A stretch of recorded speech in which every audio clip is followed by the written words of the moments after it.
Hey guys, how's it going? My name is Larissa and welcome back to another video. Well, I wasn't pretending to make this video, but I feel like I need to because at this point you probably know what is going on in the AUR, right?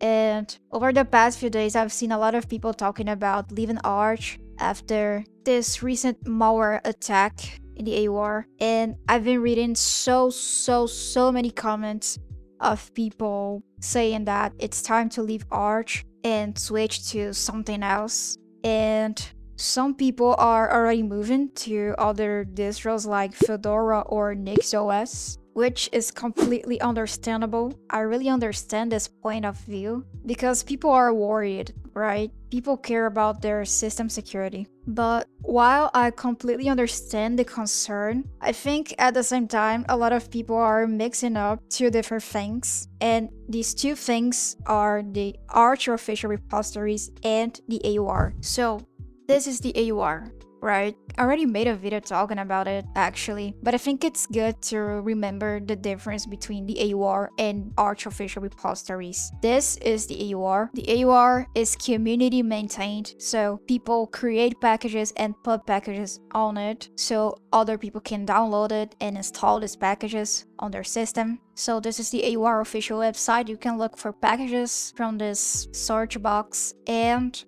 this is the Arch official website. And if you look for packages from this search box, you're going to find only the packages that are available on Arch official repositories. So what is the point actually? The attack happened in the AUR, not in Arch official repositories, and that distinction matters. So let's talk quickly about what actually happened and what this whole thing means. I'm gonna put the link of this article of Bleeping Computer in the description so you can check it. So just like I said, the AUR is a community maintained repository for the Arch distribution that contains package build scripts. And these package builds contains instructions for downloading, compiling, and installing software not available in Arch official repositories. So what is exactly a package build? A package build is a bash script containing the build information required by Arch Linux packages. It's a file that follows the instructions therein to either compile or otherwise acquire the files to build a package archive. The resulting package contains binary files and installation instructions readily installable with Pacman. That's the concept of a package build. It's like a cookie recipe, and with this cookie recipe, you can have your cook done. Does it make any sense? So what happened in this malware attack is that, in this case, the attackers did not modify the orphaned packages adopted from the AUR. If you didn't get it, the target of this attack was the orphaned packages in the AUR. So they did not modify the orphaned packages. They modified the package builds to introduce a post-install script that executes npm install atomic lock file minimized chalk during package installation, causing affected systems to retrieve and install the npm package atomic log file. One sample of the atomic log file included a Linux ALF payload named deps, which was a credential stealer with optional root-only ABPF, which means Extended Berkeley Packet Filter rootkit capabilities. It is designed for developer workstations and build environments. It targets browser and Electron application data, Slack, Microsoft Teams, Discord, GitHub, NPM, Vault, Docker or Podman, SSH, VPN material, shell histories, and other local developer secrets. So the whole point is this hacker or this group of hackers modified the package build file. Okay, the modified packages add a post-install script that invokes npm and installs atomic log file during package installation. We already read that, right? So these are the types of sensitive information that will be stolen from you if you have a single one of the infected packages installed on your system, okay? Including browser cookie databases. So this is really a lot, right? This situation is really serious and it's crazy. So this is a list of the infected packages. It's a giant list. You can scroll down and see all the packages, and that's just a lot. This is an example of a compromised package and this is actually the package build of the package. You can always check the package build of a package you want to install. You just need to go to the AUR and just for example, I don't know, let's look for Brave bin. And if you click on the package name, there's a button right here which says view package build. You can click on it and this is what you're going to see. It's the package build. It's the cookie recipe. All these lines are instructions for this package to be installed on your system. Okay, so we can see some weird things here, and it's taking some time for me to understand all of this because I wasn't the kind of person that read package builds, but now I see that package builds are really serious and you have to be careful with that. So all of this is the most weird thing in this package build. The point is, if you're reading a package build and you see something like that, don't install it. It's going to be malware. Okay, I think this is the line that adds the postscript thing. I'm still trying to understand all of this. This is something new to me, and I'm sorry if I'm saying something wrong. You can correct me in the comments. Feel free to do that. I would appreciate that because in that way I can learn even more. So that's the perfect example of a malicious package when you check the package build. This shouldn't be here. Okay, this shouldn't be here. Alright, so that's another example of a malicious package. As you can see, here it is, the post install script. Anyway, this is just another example. So if it is something like this, in the package build of the package you're going to install, don't install it, it's malware. That's the post install script that is going to install malware on your system. This is a list, and this is also a list. I'm not sure if it's exactly the same. This was the first one I saw. I'm gonna leave the link of both in the description of the video. And if you want to know if you are compromised or not, just like I said on my previous video, the first thing you need to do is run a script to check if you have any of these malicious packages installed on your system. And this is a script, and there is this script too. This script is created by Kidev, and this script I found here on this post on CachyOS forum, and this is the guy who posted. So you have a bash script and you have a fish script. Depending on the shell you are running, you just need to copy one of these. If you are running bash, you can run this command. If you are using fish, you can use this command. You just need to copy, open your terminal, paste it, and press enter, and that's it. None of the known infected packages were installed within 2 days of the campaigns. Okay,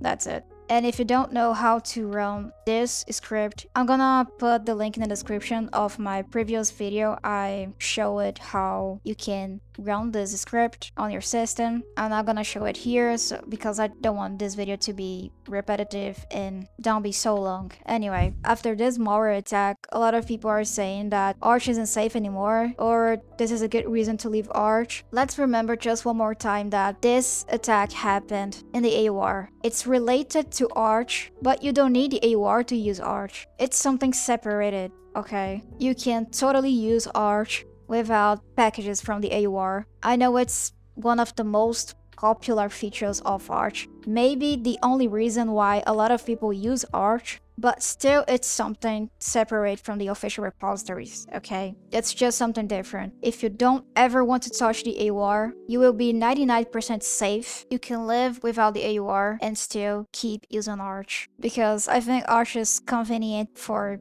a lot of things. Just for example, in my opinion, it's easier to install and use things like Hyprland and someone's dotfiles on Arch than on any other distro like Debian or Fedora, because dotfile scripts and some dependencies looks like this kind of things were just made for Arch to work on Arch. So for me, that's something to consider, because I'm on this tiling window manager thing right now, so I'm thinking a lot about it. Okay, but anyway, you have a few options. You can use Flatpaks. That's one of the ways to go. Flatpaks are sandboxed. I'm not sure if all Flatpaks are sandboxed, but it's a little bit more secure. I'm not sure if it's true. I just saw someone saying that. There is the FlatHub team who check the packages on FlatHub, but I'm really not sure about it because I didn't make my research about it specifically. It's not completely safe. Flatpaks can be attacked too, but it's a bit more safe.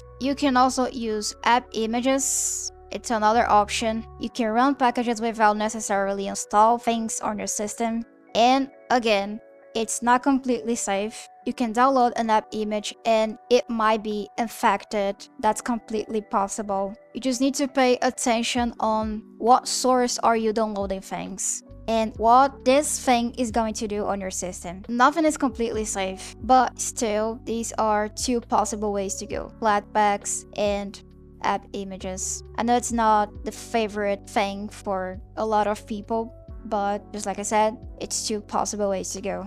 Or you can build packages from source on your system. That's an option too, I think. Some people just prefer to, compile things from source on their system. And that's completely okay. It's your system, you decide what you're going to do. Also, you can use Shelly. It's a great tool to manage your packages, and you can just not enable the AUR. It's just an easier way to do that. So I'm on CachyOS right now, and I have Arch official repo and CachyOS official repo. Right here, you can see the repository column, and as you can see, this package, just for example, is on CachyOS repo. This one is on Arch repo, and this one is also on Cache repo. This is like the default Cache repo, and this one is like the Cache repo with optimizations for this package specifically. You can install CachyOS repos. That's an option too, so you can have another official repo to install packages. So you can check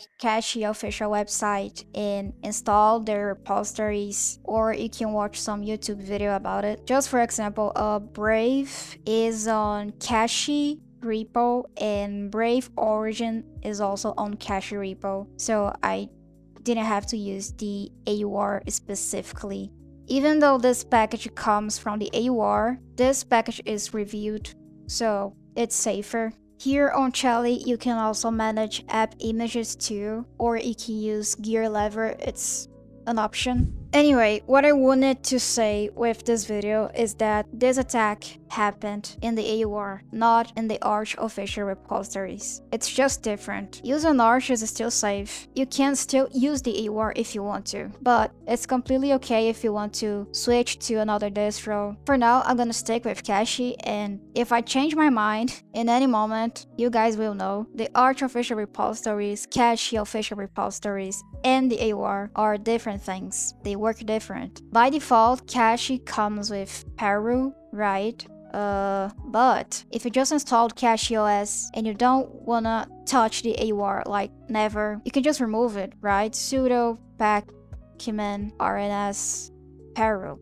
Press enter, put your password, and that's it. You're not going to have an AUR helper anymore on your system. You will be only able to use the official repo, and that's it. Should you leave Arch? Well, that's your decision. You decide what you want to do, what is best for you. If you're not gonna be comfortable on your own system, maybe you should. But if you're okay with that and you just decide to not use the AUR, that's okay. The official repositories are safe. Okay. That's it. I'm not sure how long this video is going to be, but anyway, I just wanted to say all of this. And if you enjoyed this video, consider subscribing. If you're not a subscriber yet, hit the like button and leave a comment. I really want to know your opinion about all of this. As usual, I would like to say a special thanks to the members of the channel, so thank you so much. My wife, the Max, Finlay, Smitty5050, Tactile Jacuba, Snitey27, Sir Viego, and Procurador 1337 for being a member of my channel. You know you guys make the difference. Thank you so much. You can become a member too by clicking in the first link in the description or in the join button. Or you can support me on Ko-Fi. The link is also in the description. I see you guys in the next one. Thanks for watching. We'll talk later and bye bye.